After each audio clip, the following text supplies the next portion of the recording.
আসসালামু আলাইকুম প্রিয় দর্শক, অন্যমঞ্চের আলাপচারিতায় আপনাদের সকলকে আমন্ত্রণ জানাচ্ছি। বাংলাদেশের ইতিহাসে একসঙ্গে এতগুলো সেনা কর্মকর্তার বিরুদ্ধে মানবাধিকার লঙ্ঘন এবং গুম খুনের অভিযোগে গ্রেপ্তারি পরোয়ানা এর আগে কখনোই দেখা যায়নি এবং এর একটি বিরল ঘটনা। তো সেজন্যই এটা বারে বারে আলোচনার দাবি রাখে। এখন ভিডিও বড় করব না, যে কারেন্ট সিচুয়েশন, সেই সিচুয়েশন হচ্ছে যে অভিযুক্ত জেনারেলরা সেনাপ্রধান জেনারেল ওয়াকারুজ্জামানের প্রতি আস্থা রাখতে পারতেছে না।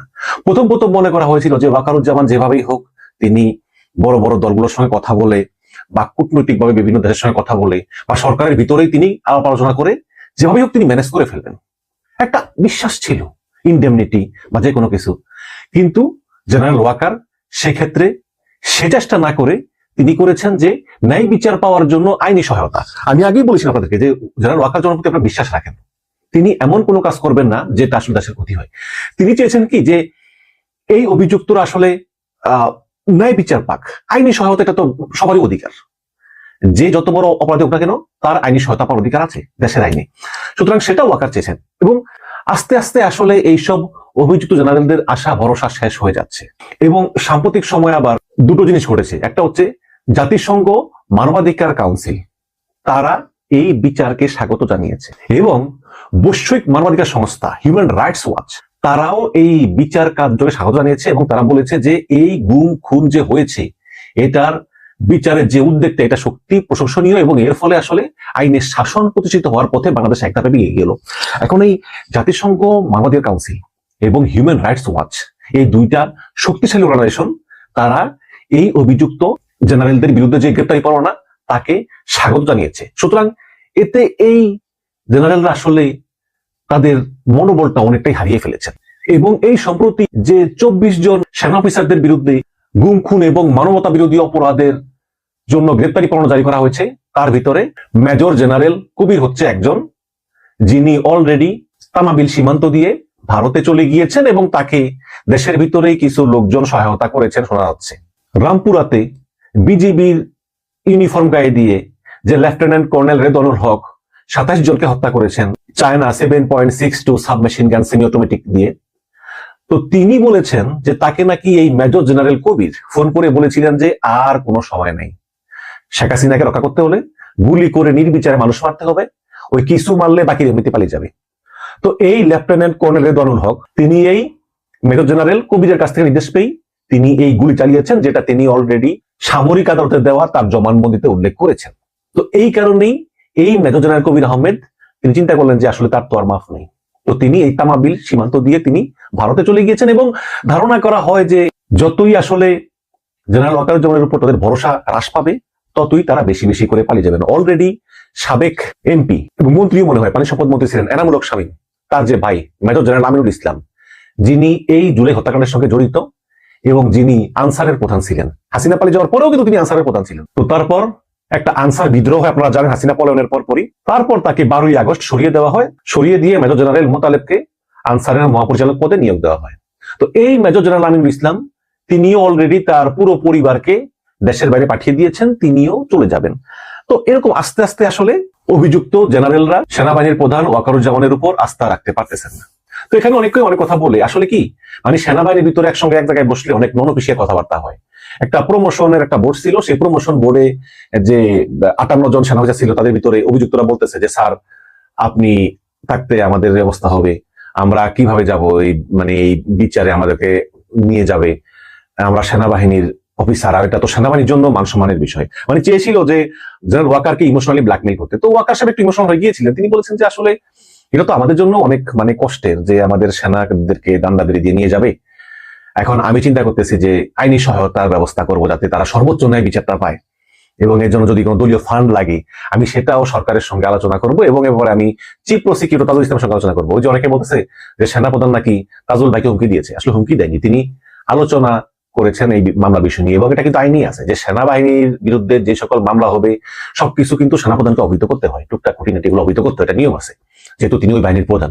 তো এই সমস্ত বিষয় আলোচনা করেই মূলত অনেকে আবার বলতেছে যে ওয়াকার সাহেব দেয়, কিন্তু মেজর জেনারেল বা জেনারেল পদমর্যাদা বা যারা অভিযুক্ত আছে তারা সেনাপ্রধান ওয়াকারুজ্জামানের উপরে আর আস্থা রাখতে পারতেছেন না। এজন্য এখন তারা নিজেদের পথ নিজেরাই বেছে যাচ্ছেন। এবং আমি গতকালকে ভিডিওতে বলেছি যে ওয়াকারুজ্জামানের কাছে সময় আছে মাত্র 11 দিন, কারণ এই যে গুমখুনের অভিযোগে যাদের বিরুদ্ধে গ্রেপ্তারি পরোয়ানা জারি করা হয়েছে তাদেরকে 22 অক্টোবরের ভিতরে আন্তর্জাতিক অপরাধ ট্রাইব্যুনালে সোপর্দ করে দিতে হবে। তো এখন সময় খুবই কম। এখন দেখি আসলে যে কয়জন পালিয়ে যায় আর কয়জন গ্রেপ্তার হয়। এবং এও শোনা যায় যে কুখ্যাত মামুন খালেদ তিনি নাকি এখনো আছেন, পালিয়ে যাননি। এবং এই মামুন খালেদ সাবেক ডিজিএফআই কমান্ডার, এমন কোনো অপরাধ নাই শেখ হাসিনার জন্য তিনি না করেছেন। তো সেই মামুন খালেদকেও নাকি আবার রাজসাক্ষী করার একটা পরিকল্পনা চলতেছে। মানে এই সরকারের কিছু ঝামেলাও আছে। দেখুন, মামুন খালেদের মতো একজন ক্রিমিনালকে রাজসাক্ষী করা হচ্ছে বা হতে পারে, রাজসাক্ষী হলে খালাস পেয়ে যায়। আবার যিনি পুলিশের প্রধান ছিলেন, যেই পুলিশের হাতে অসংখ্য ছাত্র জনতা নিহত হয়েছেন, সেই পুলিশের প্রধানকে রাজসাক্ষী করা হলো। তো এগুলো আসলে আমাদেরকে ভাবায়। এবং এই সরকার কিন্তু যেভাবে আওয়ামী লীগের লোকদের গ্রেপ্তার করতেছে সেভাবে কিন্তু পুলিশ এবং সেনাবাহিনীকে গ্রেপ্তার করতেছে না। হিউম্যান রাইটস ওয়াচ এর আগে অনেকবার বলেছে যে যেখানে 90%-এরও বেশি মানুষ আইন শৃঙ্খলা বাহিনীর গুলিতে মারা গেছে, বাকি 19% ছাত্রলীগ যুবলীগেরা মেরেছে। একদিন আমরা দেখি যে গ্রেপ্তারের বেলায় 98% আওয়ামী লীগের, আর বাকি 2% হচ্ছে পুলিশ এবং সেনাবাহিনী। এটা কিন্তু ঠিক না, এটা কিন্তু হিউম্যান রাইটস ওয়াচ বলেছিল। এবং হিউম্যান রাইটস ওয়াচ তারা এই গ্রেপ্তারি পরোয়ানা জানালদের বিরুদ্ধে এটাকে স্বাগত জানিয়েছে। তারা বলেছে যে হ্যাঁ, এটা সঠিক পদক্ষেপ, কারণ যারা মেরেছে ভিডিও ফুটেজে দেখা গেছে তাদেরকে গ্রেপ্তার করা হচ্ছে না। তো সরকারের এখানে এইসব বিষয়গুলো আছে। এখন এই 24 জনের বিরুদ্ধে গ্রেপ্তারি পরোয়ানা জারি করা হয়েছে, বাট এর বাইরেও তো আরো অনেকে আছে, তাদেরকে ধরা হচ্ছে না কেন? এই যে এই মামুন খালেদকে রাজসাক্ষী করা হবে, তারপরে নাজমুল, খালেদার মামুন, তারপরে আমিনুল হক সে নাকি এখন পালিয়ে যাবে, এরকম আরো অনেকে আছে। তাদের বিরুদ্ধে কোনো অভিযোগ এখন পর্যন্ত উত্থাপন করা হচ্ছে না, যারা সরাসরি গুমখুনের সঙ্গে জড়িত, একদম কংক্রিট এভিডেন্স এর আগেও ছিল, এখনো আছে। তারপরে এই যে র্যাবের বিরুদ্ধে যে অভিযোগ, তাদের বিরুদ্ধে কোনো অভিযোগ দায়ের করা হয়েছে? হয়নি তো, হয়তো ভবিষ্যতে হবে, আমরা ওয়েট করতেছি, হয়তো ভবিষ্যতে হবে, হয়তো সময় খুব কম হাতে, সময় স্বল্পতা। বাট এটা নিয়ে অভিযোগ করেছেন অনুসন্ধানী সাংবাদিক জুলকারনাইন সায়ের সামি, এবং তিনি সেনাপ্রধান জেনারেল ওয়াকারুজ্জামানের খুব ঘনিষ্ঠ বলি আমরা তাকে জানি। তো তিনি একটু রাগান্বিত হয়েই পোস্ট দিয়েছেন। সামি লিখেছেন যে বিড়ালের বাচ্চারা জন্মের পরই তাদের চোখ খুলতে পারে না, সময় লাগে, বিড়ালের বাচ্চা হইলে আর কি। যাদের মুখে ইদানিং বহু কথার খই ফুটছে, তাদের মুখের এসব কথাই আমি বছরের পর বছর বলেছি, এবং যা বলেছি আজকে আপনারা ঠিক তাই বলছেন। কিন্তু এই কথাগুলো আমি সেই হাসিনা পাই যাওয়ার পর থেকে বলতেছি, কিন্তু চেষ্টা করছেন এটা বলার বা প্রতিষ্ঠিত করার যে এইসব আপনারাই বের করেছেন। আসলে এসব আপনারা বের করেননি, এসব আমি বের করেছি। এবং আমার মতো আরো যারা আছেন, যারা আপনাদের চোখ ফোটার বহু আগেই এই বলপূর্বক অপহরণ ও বিচার বহির্ভূত হত্যাকাণ্ডের মতো জঘন্য অপরাধ নিয়ে স্বৈরাচারী ভয়াবহ নির্যাতনকারী একটা সরকার শাসনামলে, হাসিনার আমলে প্রতিকূল পরিস্থিতিতে কাজ করে এসব আদ্যপান্ত আমরা বের করেছি। এবং আমরা আজ আপনাদের এইসব কাণ্ড দেখে বেশ মজা পাই। কেন মজা পান? জুলকারনাইন সায়ের সামি লিখেছেন যে আচ্ছা, একটা কথা বলেন তো, টেকনাফের কমিশনার এমরান হত্যার সঙ্গে জড়িত কর্মকর্তাদের নাম আপনার তালিকায় নেই কেন? শুধু একরাম না, সানজিদা ইসলাম তুলির ভাই সাজেদুল ইসলাম ওরফে সুমনকে গুমের সাথে সরাসরি জড়িত লেফটেন্যান্ট কর্নেল কিসমত হায়াত কিভাবে কয়েক মাস আগে দেশ ছেড়ে পালিয়ে স্পেন চলে গেল, এবং গুমের সঙ্গে সরাসরি জড়িত এমন আরো বহু কর্মকর্তার বা নিরাপত্তা বাহিনীর সদস্যদের নাম আপনার তালিকাতে নেই কেন? কারণ কি? এখানে কি কোনো বৈষম্য হয়েছে নাকি সমঝোতা? এখানে বৈষম্য বা সমঝোতা বলার চেয়ে আমি সমঝোতাই বলবো, কারণ আমি আপনাদেরকে আগেই বলেছি যে আমি কয়েকটা ভিডিওতে যে এই প্রাথমিকভাবে আন্তর্জাতিক অপরাধ ট্রাইব্যুনালে 72 জন অথবা 73 জন সেনা অফিসারের নাম লিস্টে ছিল। পরে একটা নেগোসিয়েশনের মাধ্যমে, একটা সমঝোতার মাধ্যমে এটাকে কমিয়ে এই 22-23 আনা হয় আর কি। এর ভিতরে অনেকে আছে দেশের চাকরি ছেড়ে চলে গিয়েছে, অনেকে আছে রানিং কাজ করতেছে সেনাবাহিনীতে। তো এইরকম 22-23 জনের একটা লিস্ট তৈরি করা হয়, পরে এটা বাড়িয়ে হয়তো বা 27-30 এরকম করা হয়। তো এইভাবে একটা সমঝোতায় কিন্তু অনেকে আসলে অনেকের নাম আসলে এই আন্তর্জাতিক অপরাধ ট্রাইব্যুনাল একটা সমঝোতার ভিত্তিতেই বা অধিকতর তদন্ত করে যাদের অপরাধের একটা সার্টেন লিমিট পর্যন্ত গিয়েছে শুধু তাদের নামই লিস্ট করেছে। যাদেরটা ছোটখাটো বা আমি জানি না, কিন্তু এখানে সামি স্পষ্ট করেছে যে এমন অনেকেই আছেন যাদের বিরুদ্ধে সরাসরি গুমখুনের অভিযোগ, কিন্তু তাদেরকে সেফ এক্সিট দিয়ে দেওয়া হয়েছে। তো এটা তো অবশ্যই সত্য। এখন দেখা যাক আসলে কি হয়। তবে এটা স্পষ্ট যে আর মাত্র 10 দিন বাকি, সময় ঘনিয়ে আসতেছে, এবং এই বিচারের জন্য বহির্বিশ্ব থেকেও সাপোর্ট পাচ্ছে ইউনূস সরকার, তাজুল ইসলামরা, এবং এই বিচারটা আসলে এগিয়ে যাবে। এবং মেজর জেনারেলরা আগে যে বিশ্বাস ছিল যে সেনাপ্রধান ওয়াকারুজ্জামান তার মেধা দিয়ে, বুদ্ধি দিয়ে, সমঝোতা করে বা বিভিন্ন কিছু করে আমাদেরকে রক্ষা করবেন, সেই আশাটা আসলে ক্রমশই দুরাশায় পরিণত হচ্ছে, এবং এই কারণেই একের পর এক মেজর জেনারেল যে বা জেনারেলরা তারা গা ঢাকা দিচ্ছেন। তো দেখা যাক শেষ পর্যন্ত কি হয়। অপেক্ষায় রইলাম, আমরা অপেক্ষায় আছি, আমি অপেক্ষায় আছি, আপনারা অপেক্ষায় থাকুন, দেখি কি হয়। দর্শক, বাংলাদেশের বর্তমান অন্তর্বর্তীকালীন সরকারের যে কয়জন উপদেষ্টা রয়েছেন যারা কাজ করছেন, ইনক্লুডিং প্রধান উপদেষ্টা, তাদের অনেকের বিরুদ্ধেই অভিযোগ গত 13-14 মাস ধরে অভিযোগ শুনে আসছি। সেই অভিযোগটা হচ্ছে অধিকাংশ উপদেষ্টারাই দ্বৈত নাগরিকত্ব রয়েছে, যাদের বিদেশি নাগরিক। অধিকাংশ উপদেষ্টাই দেশে থাকেন না, বিদেশে থাকেন, এবং বিদেশ থেকে তাদেরকে এনে বাংলাদেশের রাষ্ট্র চালানোর দায়িত্ব দেওয়া হয়েছে। সবথেকে বেশি সমালোচনা হয়েছে দুইটা জায়গায়। একটা হচ্ছে যে সংবিধান সংস্কারের দায়িত্ব যাকে দেওয়া হয়েছে, অধ্যাপক আলী রিয়াজ, তিনি বাংলাদেশের নাগরিক না, তিনি বিদেশের নাগরিক, এই আলোচনা আমরা শুনে আসছি। নিরাপত্তা উপদেষ্টা, বাংলাদেশের জাতীয় নিরাপত্তা উপদেষ্টা যাকে করা হয়েছে, ডক্টর খলিলুর রহমান, তিনিও বিদেশের নাগরিক।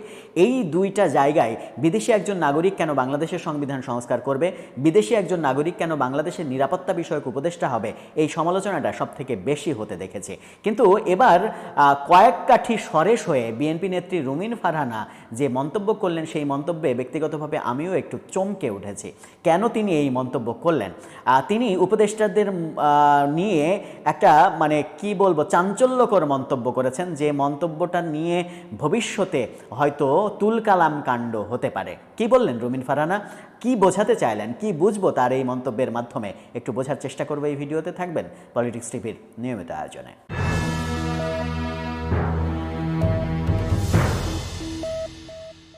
দর্শক, বলছিলাম উপদেষ্টাদের নিয়ে, উপদেষ্টাদের নাগরিকত্ব নিয়ে বিএনপি নেত্রী রুমিন ফারহানা চমকপ্রদ একটা মন্তব্য করেছেন। তার মন্তব্য গ্রহণযোগ্য হবে কিনা সেটা একটা আলোচনা, তর্ক বিতর্কের বিষয় হতে পারে, কিংবা কোন সোর্স থেকে তিনি তথ্য নিয়ে এই মন্তব্যটা করলেন সেই প্রশ্নটাও আসতে পারে। দৈনিক যুগান্তরের শিরোনামটা আপনারা দেখে নিতে পারেন। সেখানে বলা হচ্ছে, সব উপদেষ্টাই তো বিদেশি নাগরিক। অর্থাৎ বাংলাদেশের বর্তমান সরকারের সমস্ত উপদেষ্টাদের তিনি বিদেশি নাগরিক বলছেন। আদতে কি তাই? বাংলাদেশের এই মুহূর্তে যারা দায়িত্ব পালন করছেন তাদের সবাই কি বিদেশি নাগরিক? একজনের কথা একটু বলা যেতেই পারে, সেটা হচ্ছে যে ঢাকা বিশ্ববিদ্যালয়ের অধ্যাপক আসিফ নজরুল, তিনিও কি দ্বৈত নাগরিক, তিনিও কি বিদেশি নাগরিক? তথ্যটা আমার ব্যক্তিগতভাবে জানা নেই। রুমিন ফারহানা মানে সংখ্যাগরিষ্ঠের বিদেশি নাগরিকত্ব নিয়ে মন্তব্য করতে গিয়েই কি বলে ফেললেন যে সব উপদেষ্টারাই বিদেশি নাগরিক? একটু বোঝার চেষ্টা করে কি বলছে রিপোর্টে। বলা হচ্ছে যে বিএনপির কেন্দ্রীয় নির্বাহী কমিটির সহ আন্তর্জাতিক বিষয়ক সম্পাদক ব্যারিস্টার রুমিন ফারহানা বলেছেন, সেফ এক্সিটের কথা আর কি বলবো ভাই, প্রত্যেকটা উপদেষ্টাই তো বিদেশি নাগরিক। তারা দেশে গন্ডগোল লাগলে বিদেশে চলে যেতে পারবেন না আপনি, পারবো না আমি। আমাদের কোনো দেশে ভিসা লাগানো নাই। অর্থাৎ কোনো একটা ক্যাওয়াজ হলে, কোনো একটা ঝামেলা হলেই উপদেষ্টারা দেশ থেকে টুক করে চলে যেতে পারবেন, সবাই চলে যেতে পারবেন, সেই মন্তব্য তিনি করেছেন। বলেছেন, সরকারকে অনুরোধ করি এমন কোনো কাজ করবেন না, এমন কোনো অপকর্মে জড়াবেন না, এমন কোনো দুর্নীতি করবেন না, এমন কোনো ওয়াদা করবেন না যেটার কারণে আপনার সেফ এক্সিটের প্রয়োজন হতে পারে। কাজ করবেন স্বচ্ছতা, সততা, দেশপ্রেম বজায় রেখে, যাতে সেফ এক্সিটের কথা চিন্তা করতে না হয়। সেফ এক্সিট নিয়ে অনেক আলোচনা হচ্ছে, সেই আলোচনায় আবারও রুমিন ফারহানা যুক্ত হলেন। ব্রাহ্মণবাড়িয়া আশুগঞ্জের তাল শহর এআই উচ্চ বিদ্যালয়ে এই তারেক রহমানের 31 দফা বাস্তবায়নের লক্ষ্যে আয়োজিত এক অনুষ্ঠানে তিনি এই কথা বলেন। রুমিন ফারহানা যখন এই মন্তব্য করছেন তখন গণমাধ্যমে একটা খবর দেখেছি, খবরটা খুব একটা গুরুত্ব পায়নি। সেটা হচ্ছে রুমিন ফারহানার আসনে একজন হেফাজত নেতাকে বিএনপি মনোনয়ন দিতে চলেছে, এরকম খবর এসেছে। তাহলে কি রুমিন ফারহানা বিএনপির মধ্যেই একটু অবহেলিত কিংবা কোণঠাসা হয়ে গেলেন? সেই কারণেই তিনি একটু আলোচনায় থাকার জন্য এই ধরনের মন্তব্য করছেন? বুঝে ওঠাটা খুব মুশকিল।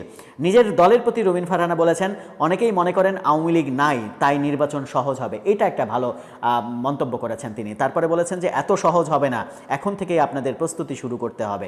অর্থাৎ বিএনপির মধ্যে একটা ভাবনা কিন্তু রয়েছে যে আওয়ামী লীগ নাই, ভোট হলেই তো বিএনপি ক্ষমতায় যাবে। একেবারেই উল্টো চিত্রটা আমরা জাকসু নির্বাচনে কিন্তু দেখেছি। সেখানেও বিএনপির ভাবনা ছিল যে বিনা প্রতিদ্বন্দ্বিতায়, মানে এক ধরনের বিনা প্রতিদ্বন্দ্বিতার মতোই ছাত্রদল সেখান থেকে বিজয়ী হয়ে বেরিয়ে আসবে। কিন্তু আমরা দেখেছি ছাত্র দলের এক ধরনের মানে শতভাগ ভরাডুবি, শিবিরের একচেটিয়া জয় দেখেছি। সেই চিত্র জাতীয় নির্বাচনে পড়বে এরকম আশঙ্কাও অনেকে করছেন। কিন্তু বিএনপির ভাবনা যেটা, যে ভোট হলেই আমরা ক্ষমতায় চলে যাব, তাই যার যা ইচ্ছা তাই করে যাও, এই থিওরিতে এগোলে সেটা যে বিপজ্জনক হবে সেটা রুমিন ফারহানা স্পষ্ট করে দিলেন। তিনি আরও অনেক কথা বলেছেন, বিএনপি আসলে কি হবে না হবে এরকম অনেক কথা বলেছেন। তার লাস্টের মন্তব্যটা খুবই গুরুত্বপূর্ণ বিএনপির জন্য, বিএনপির রাজনীতির জন্য, এবং বিএনপির রাজনীতি এখন পর্যন্ত ভোটের রাজনীতি করছে না, সেটাও তাদের জন্য একটা আশঙ্কার ব্যাপার যে ভোটের রাজনীতিতে জামাত অনেক বেশি এগিয়ে, বিএনপির ভোটের কৌশলে বিএনপি এখনও পিছিয়ে রয়েছে। বিশেষ করে আমি যদি সর্বশেষ বৈধ নির্বাচনের কথা ভাবি 2008 সালে, সেই 2008 সালে বিএনপি ভোট পেয়েছিল 32% বাংলাদেশের, এবং আওয়ামী লীগ ভোট পেয়েছিল 48%, 48%-এরও বেশি।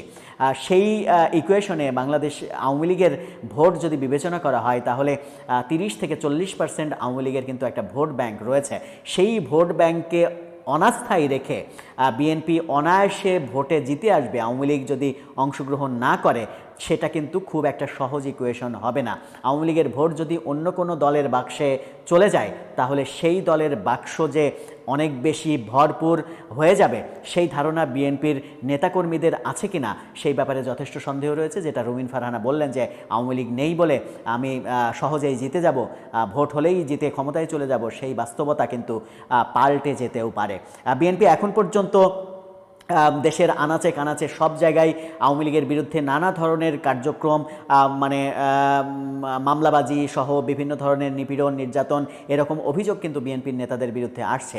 সেই কার্যক্রম তারা যদি বন্ধ না করে তাহলে আওয়ামী লীগের যারা সাধারণ সমর্থক, নেতাকর্মী বাদ দিলাম, সাধারণ যারা সমর্থক, সেই সাধারণ সমর্থক যদি 20%ও হয়, সেই 20% ভোট তাদের বিরুদ্ধে চলে যেতে পারে। আর তাদের বিরুদ্ধে চলে গেলে সেটা একটা ডিজাস্টার হবে।